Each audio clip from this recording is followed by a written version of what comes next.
It's been well over a year since Google teamed up with Huawei to bestow upon us the Nexus 6P. For the year 2015, many of us, including myself, deemed this device the best Android phone of the year, and for very good reason. It came packed with a super sharp 5.7-inch AMOLED display at 1440p, stereo front-facing speakers, a rear fingerprint reader, USB Type-C, and a rather interesting-looking yet attractive premium build, all for just $499. Now take into perspective the competition at the time of the 6P's release. We got Apple's iPhone 6s, which started at $650, and Samsung's Galaxy Note 5, which started at around $700. With the 6P sitting at $200+ less than the other heavy-hitting flagships, you'd expect there to be some sort of compromise. Well, there wasn't. Little did we know, however, that this would end up being the last of the Nexus smartphone line, a rather bittersweet ending to a brand that so many of us Android fans had come to love. Now before we continue, I just wanted to give a shout out to those of you that noticed these awesome text graphics, and these came from this video's sponsor, VideoBlocks. VideoBlocks has one of the absolute largest unlimited collections of stock video, motion backgrounds, and After Effects on the internet. This is a great place to grab some stock videos, After Effects templates, and backgrounds for your videos with over 2 million different things to choose from. Now with a membership, you can get complete access to this giant library at 40% off per clip, and you'll also get access to over 100,000 free clips as well. You can even upload and sell your own footage on this site, and VideoBlocks ensures that you'll get full commission on your sales. Now, a 1-year VideoBlocks membership is normally about $150, but since it's the holiday season, we've teamed up with VideoBlocks to let you in on a $50 discount. And even if you cancel your membership, you're free to continue to use all of your downloaded content, and you won't have to worry about any copyright issues. Hit up videoblocks.com/holidays or hit the very first link in the description to take advantage of this offer. So how well has the 6P held up over the past year?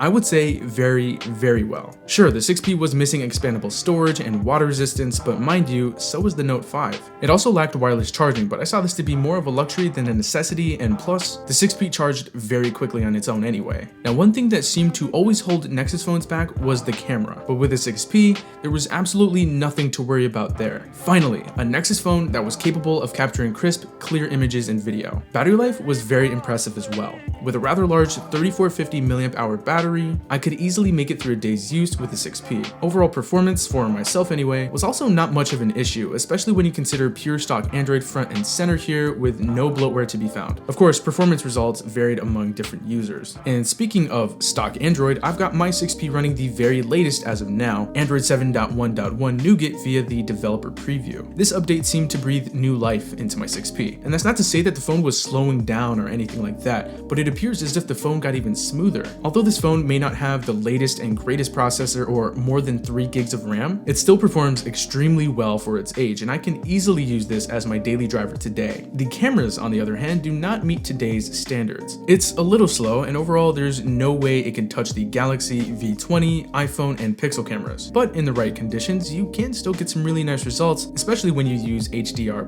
which is a huge help. While the 6P's display was very nice, it had a yellowish tint to it, and while you may not be able to tell at first, comparing it to another screen might turn you off a bit. And although the phone is made out of mostly glass and aluminum, it wasn't the most strong or rugged phone. It's been said that the back visor, which houses the camera, could be easily shattered, and just the phone itself was surprisingly fragile. While that might have been the case for some, it wasn't for me. The 6P remained my favorite smartphone all the way up until the Note 7 was released. It provided the best Android experience out of any phone, but now the 6P represents what we've gotten from Google for the past 6 years. Great specs for a low price, only now with the Pixel, that approach has pretty much been tossed out the window. Just a little while ago, I compared the 6P to the Google Pixel, and while the Pixel is better overall, for general consumers, I'd be much more comfortable recommending the 6P over the highly priced Pixel. Some people will call me crazy for thinking the 6P can still hang among the incredibly crowded family of Android smartphones today, but as someone who's owned and used most of 2016's flagships, I can say with confidence that the 6P is still somewhat of a heavy hitter. It may not be as fast, the cameras may not be nearly as good, and it may be lacking what some of us feel are mandatory features. But when you really take into consideration that the price is only going to get lower, you're getting into budget smartphone territory. Tack on the fact that the screen is still gorgeous and better than a lot of other smartphone displays in this price range, that it'll run the latest version of Android at least for a while longer, it still provides a dang near lag-free experience and passable battery performance, there really should be no question where the 6P stands. The Nexus really represented something special, and I'm happy to say that the last one was the best one. It still holds up very well even today, and while this may be a stretch, I wouldn't be surprised if I'd be making this video next year. So what do you guys think? What are your thoughts on the 6P more than a year after its release? Go ahead and let us know by dropping a comment down below. We'd love to hear your feedback. But anyway, that does it for me. I'll talk to you guys in the next one, and thanks for watching.